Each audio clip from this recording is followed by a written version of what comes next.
Hello दोस्तों, body building rock में स्वागत है आपका। तो ओलंपिया 2022 कंप्लीट हो चुका है। यहाँ पे हादी चोपन जो है उन्होंने बाजी पलट दी है और एक नया इतिहास कायम कर दिया है। उन्होंने ओलंपिया जीत के इतने श्रेडेड और इतने पीक्ड आए थे कि आप क्या ही बात। तो वीडियो स्टार्ट करने से पहले मेरे चैनल को सब्सक्राइब कर लें। अच्छा, बात करते हैं सबसे पहले हादी चोपन की। हादी चोपन ने मिस्टर ओलंपिया 2022 का जो टाइटल है वो जीत लिया है। इसके अलावा पिछले साल जो हादी चोपन थे 3 साल उन्होंने ओलंपिया के लिए क्वालिफाई किया और तीनों साल टॉप 5 पोजीशन में ही आए। एक साल उनकी जो पोजीशन रही थी वो 3 ईयर में सेकंड पोजीशन थी, उसके बाद उनकी 3rd पोजीशन थी और एक साल उनकी 4th पोजीशन थी। तो ये तो हादी चोपन की जो है वो पोजीशनें थी। इसके अलावा अगर हम बात करें 212 ओलंपिया चैंपियन डेरेक लंसफोर्ड की, तो इतने कम कलील अरसे में उन्होंने जो है वो ओलंपिया के लिए क्वालिफाई किया। बेसिकली उनको एक स्पेशल इनवाइट मिला था ओलंपिया ऑर्गेनाइजेशन की तरफ से। उस स्पेशल इनवाइट के ऊपर उन्होंने ओपन क्लास को जो है वो चूज किया और फॉर्मर ये जो 212 चैंपियन है पिछले साल इन्होंने 212 में विन किया था शॉन कैलरडा को हरा के। तो इस साल इन्होंने ओपन में जंप किया और जंप करते ही आप देखते हैं कि उनकी जो वो रनर अप आ गए। क्या ही बात, क्या ही कहने, उनके क्या ही गजब की बॉडी थी और वैक्यूम का जो वो पोज करते हैं उसको देख के तो लगता है कि मुझे ये नेक्स्ट जो है वो 1-2 साल तक ये ओलंपिया जीतेंगे और एक लंबे अरसे तक के लिए जाएंगे। बात करूं मैं निक वॉकर की, तो निक वॉकर ने यहाँ पे 3rd पोजीशन ली थी। बहुत ही बढ़िया इंप्रूवमेंट की है, बहुत ही श्रेडेड और पीक्ड और छिले हुए आए थे इस ओलंपिया में। 2021 में वो आए थे और छा गए थे और उन्होंने 5वीं पोजीशन ली थी। हंटर लब्राडा की उस वक्त 4th पोजीशन थी और इनकी 5वीं थी। उस वक्त हादी की जो है वो 3rd पोजीशन थी। इन्होंने भी अपनी बॉडी में इतना ज्यादा इंप्रूवमेंट किया है। आप देख सकते हैं कि उनकी लेग्स में उन्होंने काफी मसल मास पुट किया है। इसके साथ साथ ही उन्होंने अपने हैम्स, अपने ग्लूट्स, अपनी थाइज ओवरऑल काफी इंप्रूवमेंट की है और इतने पीक्ड और छिले हुए आए थे कि हैरान, देखने वाले हैरान रह गए। मेन चीज ये है कि जो यहाँ पे निक वॉकर में पीपल चैंपियन का अवार्ड जीत लिया। यस दोस्तों, तो पीपल चैंपियन का अवार्ड यहाँ पे जो है वो निक वॉकर के नाम रहा। यहाँ पे मैं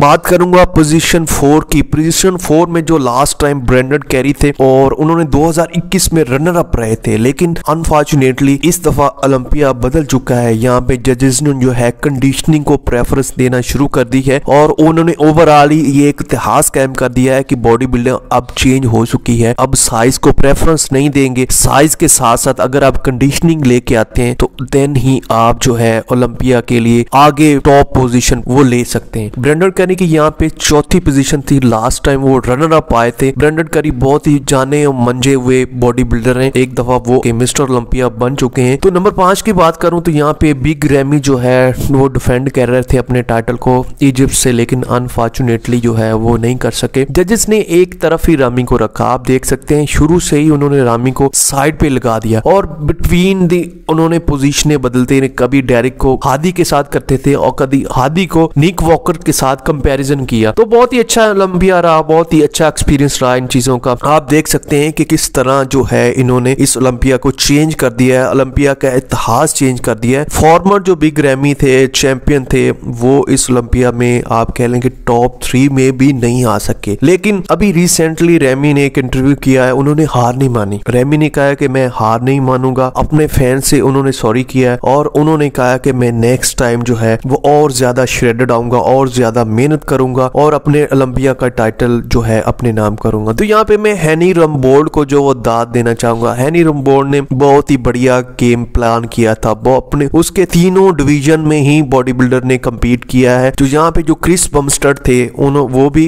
हैनी के ही शागिर्द हैं। इसके साथ साथ डेरिक और हादी चोपन ये भी हैनी रम्बोर्ड के ही आप कह लेंगे शागिर्द हैं। तो जो डेरिक हैं वो रनर अप रहे हैं और हादी ने यहाँ पे विन किया है। तो हैनी के लिए बहुत ही बड़े गर्व की बात है। तो 6ठी पोजीशन में मैं देखता हूँ कि जो सैमसन दौदा है, नाइजेरियन लाइन इसे बोलते हैं, दी नाइजेरियन लाइन, उन्होंने भी चौंका दिया है। आप देख सकते हैं कितने श्रेडेड फील्ड आए और उन्होंने आते ही ओलंपिया में इतिहास कायम कर दिया और छठी पोजीशन ले रही। इतने बड़े इवेंट में छठी पोजीशन भी लेना ये कोई मामूली सी बात नहीं है, बहुत बड़ी बात है। आने वाले वक्त में ये ओलंपिया जो है वो इनके नाम रह सकती। बेसिकली मैं यहाँ पे एक बात बताना चाहता हूँ दोस्तों, 2021 में जजेस की प्रेफरेंस थी साइज, लेकिन 2022 में जजेस की प्रेफरेंस यहाँ पे बिल्कुल ही चेंज हो चुकी है। जजेस ने ज्यादा जो है कंडीशनिंग को प्रेफरेंस करना शुरू कर दिया है और ये वाकई एक अच्छी बात है। ये अच्छी बात इसलिए यहाँ पे जो फैसले होंगे वो फेयर होंगे। आप देख सकते हैं किसी के साथ नाइंसाफी नहीं होगी। जो जितनी ज्यादा मेहनत करेगा, जितना ज्यादा पीक्ड और छिला हुआ आएगा, डेफिनेटली वही जजेस की चॉइस रहेगी। इसके साथ साथ जजेस अब लोगों को भी देख रहे हैं। वक्त जो है वो चेंज हो रहा है, वक्त बदल रहा है। वो पुरानी बातें नहीं रही कि पिछले ओलंपिया की तरह रोनी कोलमैन ही 7-8 बार जो है वो ओलंपिया बन जाए साइज के ऊपर। अब ऐसी बातें नहीं है। अब लोग भी जजेस हैं, लोग ये देखते हैं, व्यूअर जो है वो देखते हैं कौन सा बॉडी बिल्डर कितनी कंडीशनिंग लेके आ रहा है। इन चीजों को जजेस जो है वो बहुत ही ज्यादा मद्देनजर रखते हैं। तो 7वीं पोजीशन तो यहाँ पे रही हंटर लब्राडा की। आगे मैं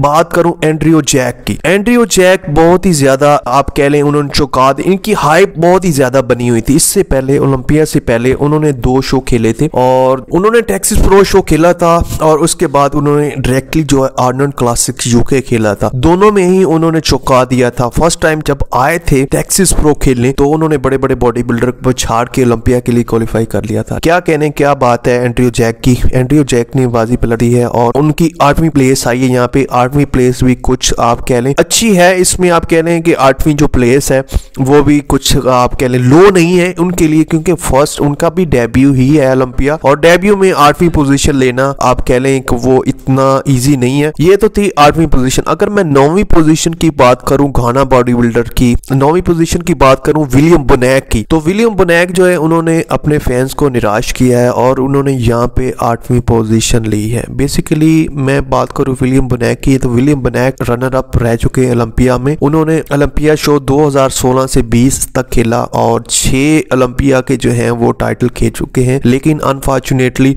रनर अप 2019 में ब्रेंडन कैनी से ये रनर अप रहे थे और वहां से जीतते जीतते आप कह लें कि ये नहीं जीत सके थे। लेकिन डायरेक्ट ही आप कह लें 2022 में इनकी 9वीं पोजीशन आना कुछ अच्छी बात नहीं है इनके लिए। लेकिन ये बॉडी बिल्डिंग है, यहाँ पे सब कुछ चलता है। यहाँ पे जो पीक्ड और छिला हुआ और जो मंजा हुआ आएगा वही अपना लोहा मनवा सकेगा। तो आप क्या सोचते हैं इनकी पोजीशन के बारे में। अच्छा, अगले बॉडी बिल्डर की बात करूं तो 10वें नंबर पे आए यहाँ पे राफेल ब्रेंडो। राफेल ब्रेंडो बेसिकली एक ब्राजीलियन बॉडी बिल्डर है और इनका डेब्यू था आई थिंक 2022 में। और राफेल ब्रेंडो की मैं बात करूं ब्राजीलियन बॉडी बिल्डर है, पहले भी ये ओलंपिया खेल चुके हैं और 2018 में इन्होंने अपना डेब्यू किया था और तब भी इनकी 10th प्लेस ही थी। लेकिन इन्होंने कुछ खास इंप्रूवमेंट नहीं की अपनी बॉडी में, जिसके कारण आप कह लें कि इनकी 10th प्लेस रही है। तो आप क्या सोचते हैं इसके बारे में नीचे कमेंट बॉक्स में मुझे लाजमी बताइएगा। और इसके साथ साथ मैं बात करूं 11वीं पोजीशन की तो 7वीं से 11वीं पोजीशन पे आने वाले यहाँ पे Iain Valliere. Iain Valliere basically Canadian body builder है। बेसिकली वो अपने रिजल्ट से आप कह लें खुश नहीं थे। क्यों खुश नहीं थे? क्योंकि उनकी लास्ट टाइम जो 7th प्लेस थी, लेकिन 7th से डायरेक्ट वो 11th प्लेस पे चले गए हैं 2022 में। लेकिन जजेस ने यहाँ पे अगेन मैं कहना चाहूंगा यहाँ पे कंडीशनिंग को ज्यादा प्रेफर किया है। कंडीशनिंग की बेस पे ही उन्होंने पोजीशन को रखा है।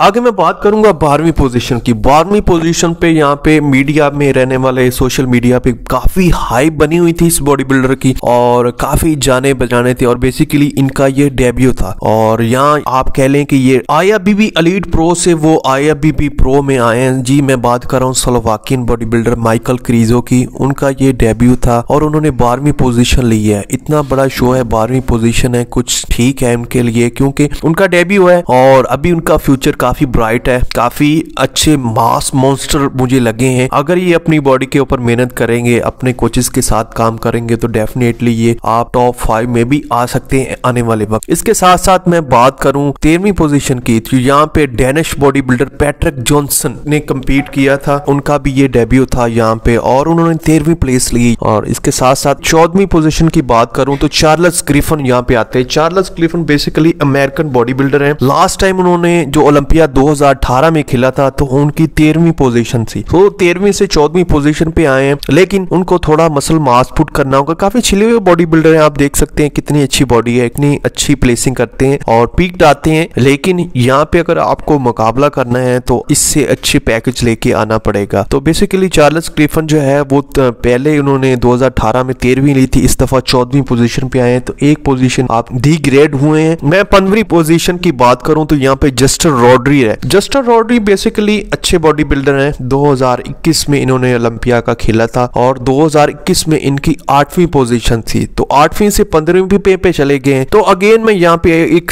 चीज आपको बताता चलूं कि दोस्तों कि जजेस ने यहाँ पे कंडीशनिंग को प्रेफरेंस किया है, तो डेफिनेटली जो है उन्होंने डी ग्रेड किया है अपनी प्लेस को, और अगर तो इन्होंने अपने टॉप 10 में आना है तो इनको कंडीशनिंग के ऊपर काम करना पड़ेगा। तो यहाँ पे मैं last body builder Irish body builder की बात करूं, बहुत ही ज्यादा फैन फॉलोइंग है इनकी और अपने बहुत ही अग्रेसिव एटीट्यूड की वजह से सोशल मीडिया में वायरल रहते हैं। जी मैं बात कर रहा हूँ ब्लेसिंग ओवरडेबो की। ब्लेसिंग ओवरडेबो ने चैलेंज किया था निक वॉकर को कि मैं आपको देख लूंगा ओलंपिया में, लेकिन देखना क्या है वो तो खुद ही 16वीं पोजीशन पे चले गए। निक वॉकर यहाँ पे दूर की बात है, उन्होंने दूसरे बॉडी बिल्डर बिग ग्रैमी को भी चैलेंज किया था कि मैं आपको भी देख लूंगा, लेकिन ये तो दोस्तों करने की बातें हैं। तो यहाँ पे 16वीं पोजीशन जो है वो ब्लेसिंग ओवरडेबो की। प्रोफेशनल बॉडी बिल्डर है, काफी मीडिया में हाइप बनाई हुई है, लेकिन जजेस ने अगेन यहाँ पे कंडीशनिंग को प्रेफर किया। तो ये तो थी ओपन क्लास की दोस्तों सारी पोजीशन। क्या आप क्या सोचते हैं कि ओलंपिया ऐसा ही होना चाहिए और ऐसे ही रिजल्ट्स आने चाहिए? अपनी राय से आगाह कीजिएगा, नीचे कमेंट बॉक्स में बताइएगा। तो आज की दोस्तों वीडियो इतनी थी, मुझे अपनी राय से आगाह कीजिएगा, नीचे कमेंट बॉक्स में बताइएगा। तो thanks for watching my video और लास्ट में मेरे चैनल को सब्सक्राइब कर लें। Thank you.